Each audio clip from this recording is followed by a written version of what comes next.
Welcome to the Jewish Drinking Show, where we explore drinking and Jewish wisdom, history, practices, and more in the pursuit of healthy, mindful, and yes, joy-filled approaches to drinking and Jewish life. Welcome, everybody, to the 99th episode of the Jewish Drinking Show. Yep, big 99, the final double-digit episode of the show. And I'm very excited. We have Passover right on our door. I'm very excited to welcome Professor Sara Ronis. So welcome, Professor Ronis. Thank you. I love, by the way, that this is 99 and not 100 for reasons that we will discuss. Good odd-numbered episode. Yes. All right. So for those less familiar with Professor Ronis here, she got her Ph.D. in Rabbinic Literature in the broader cultural context of Late Antiquity, including ancient Judaism, early Christianity, and the religions of late antique Iran. She is an associate professor of theology at St. Mary's University in Texas, correct? Mm-hmm. Yes. And as it's going to become very relevant to our conversation, her research focused on demons, as well as magic, gender, sexuality, and the construction of identity in ancient Judaism. She is currently working on a book about the ways that late antique Jews imagine demons. When does that come out? July of this year. Oh, demons. Demons in the details. That's what it's called. This is a sneak peek into that content of that book. That website is out of date, so it's not on there yet, but you can find it on your preferred bookseller already available for pre-order. Awesome. All right. So we'll get more into that book at the end of this episode for you to promote. But so where has obviously we're talking about demons when it comes to the 4 cups of wine for Passover at the Seder. So how did you now I know we were talking about before so how much of the book is dedicated to the demon stuff and to Passover? Yeah, so the Talmud's discussion of demons in Tractate Psachim about Passover is actually, it's from 109 Psachim 109b to 112a, which is a hugely long sugya or text for the Talmud to have any sustained discussion on a topic. So there's a lot there. I actually have 2 chapters of a 6-chapter book just thinking about, or really just using as my base text passage. Yeah. Or I was going to say pericope, but for most people, you would just say, a section, a discussion like you were saying. So so 2 whole chapters about this particular discussion about demons, 4 cups of wine at the Seder. And all of the other stuff that then gets folks excited to talk about. Okay. Right. The rabbis are like, the rabbis of the Talmud start in one way, and then they kind of go in some other way, and then they go in some other way. I often describe it as a dinner party where like an hour in, everyone's like, what are we talking about? And how did we get here? But actually you can kind of trace it and it makes sense. Yeah. So for those less familiar, the whole conversation kicks off really because of one of the early Mishnayot, an early rabbinic text from the 2nd, perhaps even 1st century of the Common Era of 4 cups minimum. So comedy clubs sometimes have 2 drink minimums. The rabbis have a 4 drink minimum at the Seder, but that's for the poorest of the poor, provided from public funds. And that's nice. That was a text from Israel, but now as it wends its way into Sasanian Persia, the rabbis have a problem with this because they find even numbers to be problematic, right? Yeah, so it's really interesting because actually the Palestinian rabbis also have problems with the Mishnah. Like, how big should the cup be? Oh. And do you have to drink the whole thing? And what kind of wine? So you're sort of primed to ask these questions. And then you get into the Babylonian rabbis and they're like, whoa. How could the Mishnah have asked us to do something that is clearly dangerous? Yep. And then through the discussion, it turns out that the danger is if you do things an even number of times, the demons are going to get you. So it's a vulnerability or susceptibility to demon attacks or dangerous demons, right? So I would actually say it's provoking to demons. Doing things in even numbers of times seems to be particularly provoking to demons. Oh, wow. Yeah. So okay, I don't know. I'm just going to cut straight to the chase. What's going on in Sasanian Persia? Like, there's a context to everything. So what's the broader cultural context? Like, where are the rabbis getting this from? So I love this question because I'm going to I'm going to interrogate the question. Yes. Okay. So, because this is literally the first thing everybody always asks, like, where are they getting this from? Well, certainly for us, it's exotic. Definitely. I think this feels weird, right? This feels weird. And I think for a lot of people, for a lot of reasons, we look at some of the weirder stuff and we say, well, this can't really be rabbinic. It's got to come from someplace else. Why? Why can't this be the rabbis being weird? Listen, I am a huge weirdo. I have a really big soft spot for other weirdos, right? People who spend their lives dedicated to rabbinic teaching. Like, why do we have to assume it comes from someplace else? And there's actually good historical reasons why modern readers today would think this is foreign. So you think there might be, it just like came up, or internal Jewish development of this idea? So I want to be clear. We don't have parallel evidence for this in Zoroastrian texts. Zoroastrian texts never describe doing something an even number of times as provoking or demonically dangerous. In fact, in a number of Zoroastrian texts, doing something in pairs is a way to protect yourself from demons. We don't have Christian texts from this time period, from the Syriac Christian world, that are discussing this and describing it as dangerous. Same thing with Manichaean and Mandean texts. I haven't read all of those. Not everything is published or accessible, but what I've been able to read doesn't seem to have a concern about doing things in even numbers. We also don't see that concern in earlier Babylonian, Assyrian, Sumerian, Akkadian traditions. This definitely took a turn that I was not expecting. I totally was expecting, oh yeah, totally parallel stuff, but this is unique, certainly within the cultural context. Yeah, and I think people often invite me to come talk because they want to hear about how we got this from the Zoroastrians. We didn't. Wow. We didn't. Now, all of that said, I want to say two things, right? One is, it is clear that the rabbis are not getting this from their immediate cultural context. And it is clear that the rabbis are doing something really special and really unique around these even numbers. Right? If doing things an even number of times is provoking to demons, then if you don't do things an even number of times, you are protected. Yeah. So what this is also doing is giving us a sense of control, right? Oh, demons aren't just malevolent forces that are going to get you for no reason. They follow a set of rules. And if we follow those rules and they follow the rules, and apparently we all know the rules, then everybody's good. Yeah. Interesting. I mean, because I was thinking one of the things about control is Abaye's mother, if he ever got down to one glass, she would bring him two further ones. So he would never be even. Yeah, absolutely. Now, all of that said, my whole spiel about how this is not related to in any way, right? So I am wrong. I do want to say there is a parallel to this. Okay.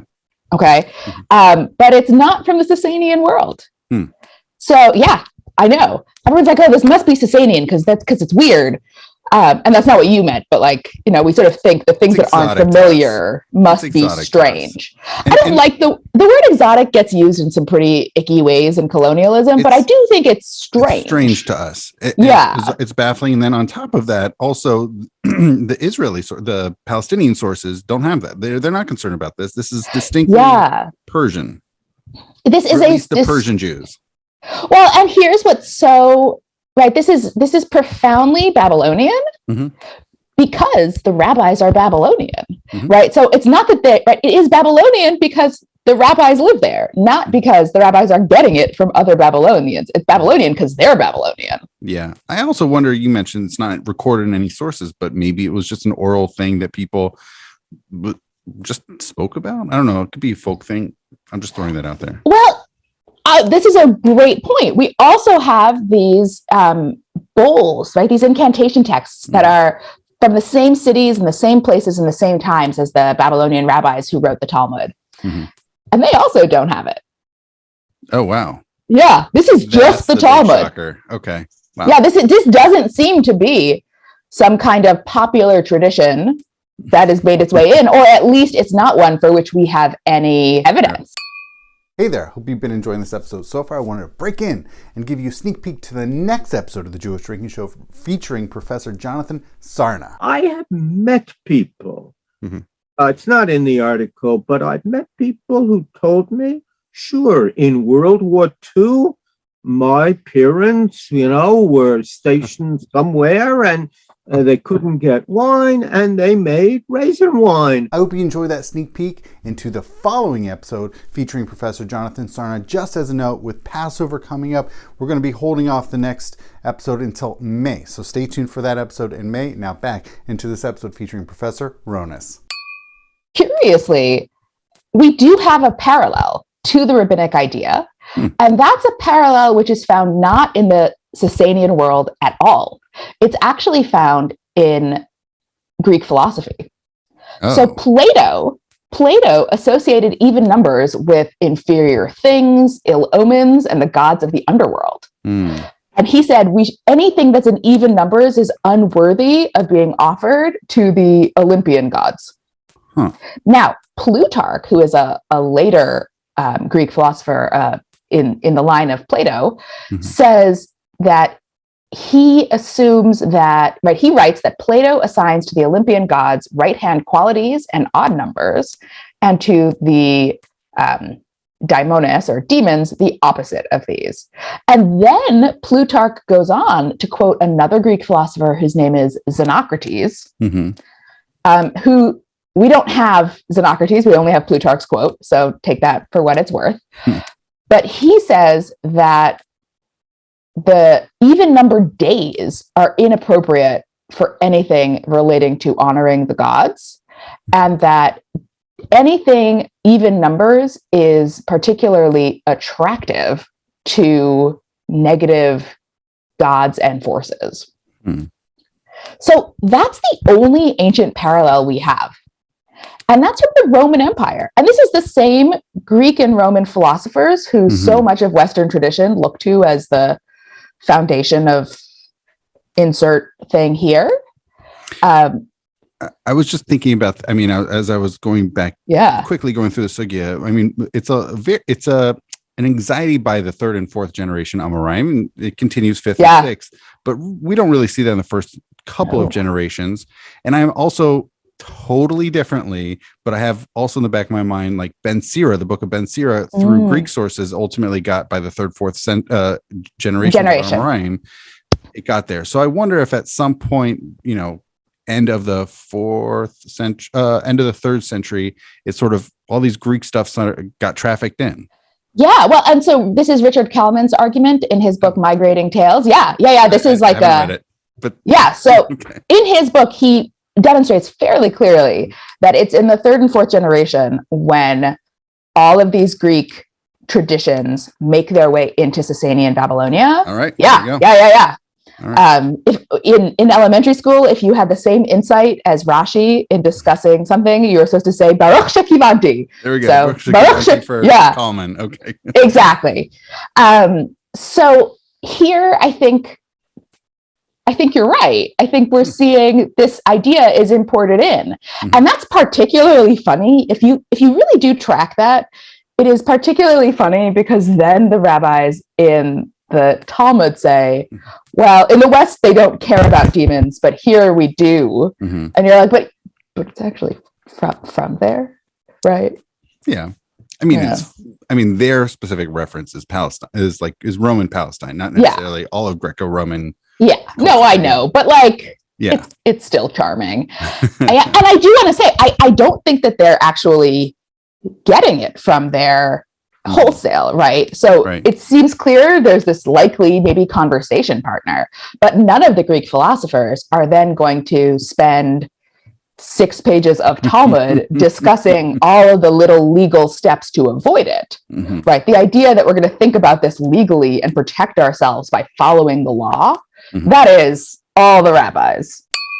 Hey there, I wanted to see how you're enjoying the episode so far. If you have any feedback, comments, questions, anything, please let me know. And also, if you have topics as well as potential guests, including, who knows, maybe yourself, please let me know. Feel free to reach out to me at drew@jewishdrinking.com. Thank you, and now back into the show.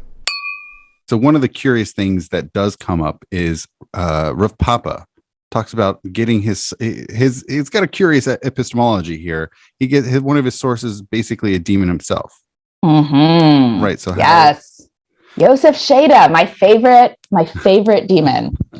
So, first of all, yes, like he's the best.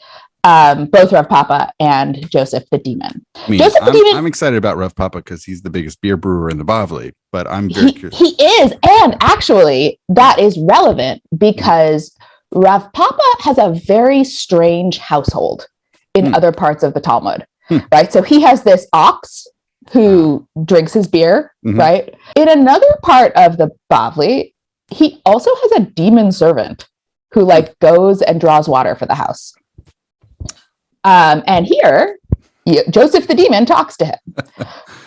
Yeah. So I actually think Rav Papa's a really helpful exemplar of the fact that for the rabbis, the demonic world and the human world are intertwined in ways that actually can be constructive. And I think you're seeing that in the section in Psachim where it's Joseph the demon who's telling him stuff.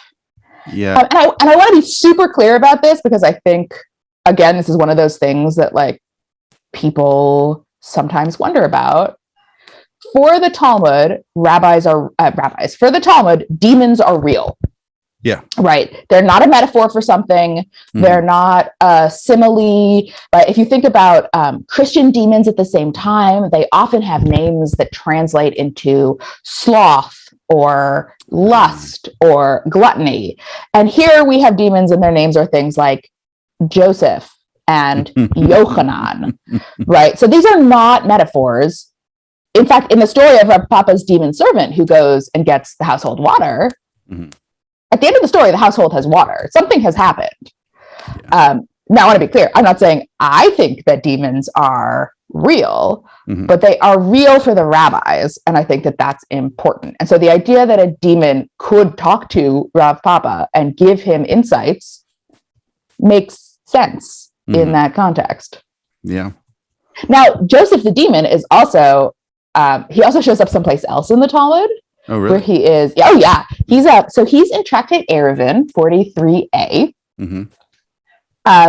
And they are discussing a tradition where somebody taught Torah on Shabbat, on the same Shabbat, in both Sura and Pumbedita, which are the two major centers of Babylonia. But they're probably far.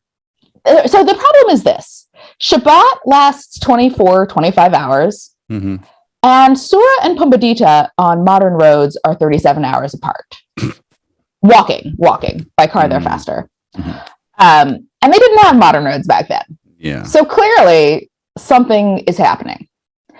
And the rabbis in Eruvin give two possibilities. So some of them say, so who was it that taught Torah in these two places on the same Shabbat? It was Elijah the prophet. Clearly, right? Elijah, the prophet who gets taken up by God in a fiery chariot. So now he has a fiery chariot to get him around faster. Right? Of course. It's at least understandable. I mean, that's almost like the most possible answer. Except that that's not the end of the story. And because then they say, oh, no, actually, probably it was Joseph the demon who taught Torah on Shabbat in both of those places.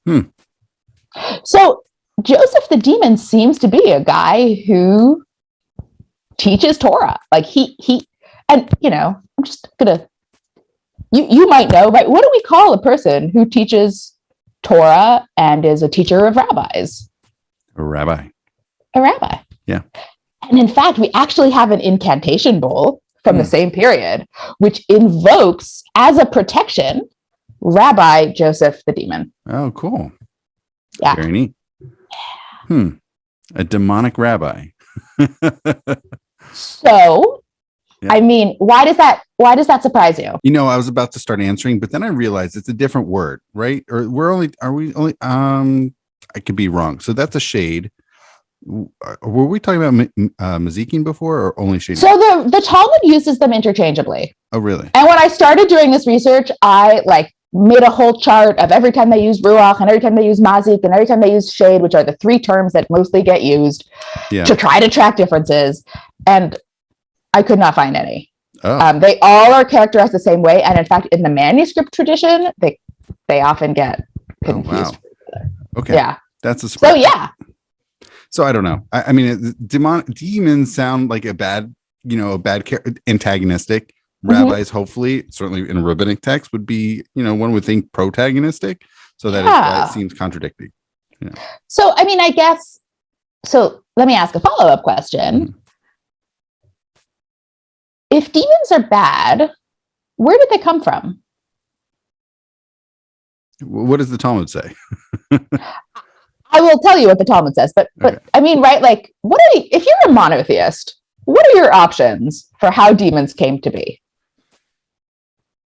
I don't know. I mean, you kind of want God to be sort of to make everything good in the world, but somehow things go awry in the world. So you have demons, but I don't know where they come from, and I don't know. Yeah, I mean, this gets really tricky, right? Because you kind of have three options, right? Option one, God created demons intentionally because God does not only create good things. Option two, God did not create demons. Some other evil force did, and God isn't omnipotent. Okay. Both of those are going to be really theologically troubling for the rabbis of the Talmud. So the third option is to say, well, God created everything. God is omnipotent and good. And so demons are not bad. But potentially mischievous or somehow, I don't know. Demons seem to be dangerous, but dangerous and bad are not the same thing. Okay. Right? I mean, lots of things are dangerous and require extra care that are not innately evil. Right? I mean, I got in a car on my way home. Cars are profoundly dangerous. Right? This is a podcast about drinking, profoundly dangerous if done irresponsibly. And this sugya has a story about somebody who drinks 16 drinks and almost dies. So, I mean, they're reckoning with that. But danger doesn't mean innate evil. And so alcohol is also, right, wine in particular is also a requirement on the for the first night of Passover. So, yeah. Speaking of danger and drinking, I was just peeking at Pesachim 110a, where there's a conversation here where Rava allowed sages to leave after 4 cups, and Rava Bar Levi was injured, but he wasn't concerned. It's interesting because it seems like people can be hurt by only having the 4 cups of wine at the Seder. But I also wonder, and I haven't looked at the sugya, so pardon me, in 2 years, but how does this ultimately play out, and why do they not say that basically? Okay, let me play it back. What I do remember from 2 years ago is that they start off with 10, they whittle it down to 8, and then 6, and then they're like, okay, 4 is fine, you're good. But they're kind of playing with fire. They are absolutely dangerous. Now, the story of the rabbi who drinks and then goes out and gets hurt is not on Pesach. That's not a Passover story. So just, because inquiring minds want to know, the solution on Passover is that the Torah in Exodus, in describing the first night of Passover, says it is a night that is guarded, right? Leil Shimu Rimhu. And Rav Nachman Bar Yitzchak says it is a night that is guarded from the demons. And so God, on that night alone, gives everybody an extra level of protection, tells the demons to chill, and you can do things in an even number of times. He's a fifth generation Amora, which is fun. Yeah. Yeah. And in fact, actually, this idea, even though for so many people sounds very foreign, is actually still at play in Jewish tradition. So I remember growing up, we learned in school that you don't say Shema in bed on the first night of Passover. You don't say Shema in bed on the first night of Passover. And that is the Shulchan Aruch halacha. Why? Because Leil Shimurim Hu. You're already guarded. It is a night that is guarded. So what does that mean about how halachic tradition thinks about what on earth the Shema is doing the other 364 days a year? Protective measure. That's really cool. There's two different discussions that are happening in the Can I just throw this in? Because I know you're going to know about this. Then he meets this helpful Arab that somehow helps him. So I was curious because I know you've spoken about this before. Yes, actually. Today I posted my article about this. Well, I heard you Twitter. give a paper like 5 years ago about that, or 6 years ago. That's academic publishing. Okay. It just came out today. Okay. Or last week. But you did speak about this, 2016, 2018? Yes. 2016, 2017. Okay. Academic publishing. Okay. It is. I mean, I wrote the dissertation that was the basis for the book. I finished that in 2015, right? So academic publishing takes a while, but then, it goes through peer review. You get lots of feedback. It's a valuable process. But yes, you did hear about that a long time ago. So this passage has two different discussions of danger happening. And it's really interesting because I think it tells us a lot. Oh yeah, it's that time of year. Passover is just around the corner. It's on its way. It's time to get rid of your chametz, or sell it if you prefer. And I've got resources for you at jewishreading.com/Passover. And of course, if you have any suggestions, ideas for anything that's not in there and you would like to see, please email me at drew@jewishreading.com. I'd love to hear from you how I can make more robust resources for you for Passover. All right, back into the show. There are two different dangers that this passage is tracking between. One is the danger of demons, and then the other is the danger of witchcraft. So the story that you're referring to is this guy who divorces his wife and then keeps drinking regularly in the bar that she runs. Which is like, just as a side note, don't do that. Like, find another bar. learn to brew your own beer. I don't know. And there, the concern is because it's a woman that she's a witch, not a demon. So what happens in this discussion is they continually make it safer around demons. So that for demons, the sort of discussion ends or takes a break with Joseph the demon, who says, for 2, we kill, for 4, we harm, but with 2, if it was, we take account of if it's accidental or intentional, and with 4, if it's accidental, then we don't harm them, and if it's intentional, then we do. So like very interesting legal thinking happening. But if that means you're protected from demons. But then it goes on to say, but in places where witches are common, you got to be careful, because with witches, we can't control it. So the rabbis have managed to protect people from demons, but they don't seem to be able to protect people from witches. And I love this, right? Because you can imagine yourself in control of things that you don't see. But somehow they can't imagine themselves in control of the actual women with whom they lived. Of witches. Yeah. Okay. Well, but for the rabbis, often those are unfortunately synonymous. Oh, interesting. All right. That sounds like a whole other conversation. It's a whole other, witches and gender is a whole other thing. Side note, is there anything related to witches and drinking at all? I mean, that story. That's it. Oh, that's okay. Because demons will get you for even numbers for witches. And they're, right, it's 2, 4, 6, 8, 10, 6, all the way up to 16. I'm going to be honest, if you're drinking 16 drinks in your ex-wife bar, you have bigger problems than witches, but. Just asking for trouble. Yeah. Wow.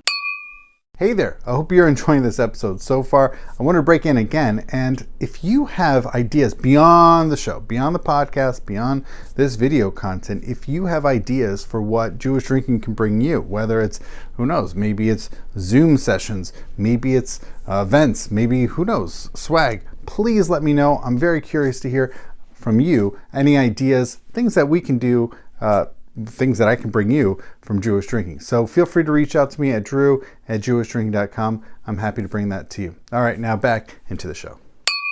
There is this interesting text of Pesachim 110b. Rav Dimi from Nehardea was particular with signs on a barrel of, I don't know if it's beer or wine barrels, but apparently barrels of some sort. So it's another even number with drinking. Yeah. And, you know, is it that he's making sure he's marking when he's taking a drink out? Mm-hmm. Is he making sure that he's only marking in even numbers? It's not quite clear, but it is clear that the rabbis are really concerned about even numbers when it comes to drinking. And that's beer, wine, water, espargos, right? All of those things. They're also concerned. Quick plug for my Angels and Asparagus episode, if anybody hasn't seen it yet. I desperately want to make it and see what it tastes like, but also it probably tastes terrible to my sensibilities. So I don't want to. Probably interesting to drink when you're sick. Sure. But they also think, right, eating foods in even numbers is dangerous. Wiping yourself after you go to the bathroom in even number of times is dangerous. Mm-hmm. Being intimate with somebody in even number of times is dangerous. Mm-hmm. Lots of things are not restricted to drinking. It's really just anything in life. Yeah. And I think that's actually kind of a big deal, because to be a follower of the rabbis means you have to pay attention to all of these things in all of these spheres of life. And the fact that it's not in the Torah means that it's a way to demarcate rabbis from other inheritors of the Torah. Mm-hmm. Right, from other Jews or maybe Christians who are claiming that this is their text. And so, you know, all of this stuff is weird in and of itself. But if you kind of take a step back, what the rabbis are doing, I mean, I think they're taking it really seriously, but the result is that they've created a wholly new rabbinic way of moving through the world. And specifically, to take it back to what you said at the beginning, a Babylonian rabbinic way of moving through the world. Yeah. Were there, in the course of your looking into this, others, like any highlights or surprises that you want to share? I mean, I have to say, I love Joseph the Demon. So many. Oh, okay. I love Joseph the Demon, and I love his teaching Torah in both, like using the demonic ability to move places in the blink of an eye to like just give shir in different communities over Shabbat. There's something so charming about that to me. Yeah. There are a number of favorites that I have, but the one relating to drinking is the story of Ashmedai. King Ashmedai. There's an extensive story about Ashmedai and Solomon, and alcohol plays a key role in multiple parts of that one. I don't want to say too much about it. I don't want to spoil it for folks, but I had I can't remember. It's 110A. No, it's in Gittin 68A to B. Is the whole Ashmedai story. Okay. There's like literally, it's a page and a half. It's fascinating. Wow. All right. Maybe a separate conversation.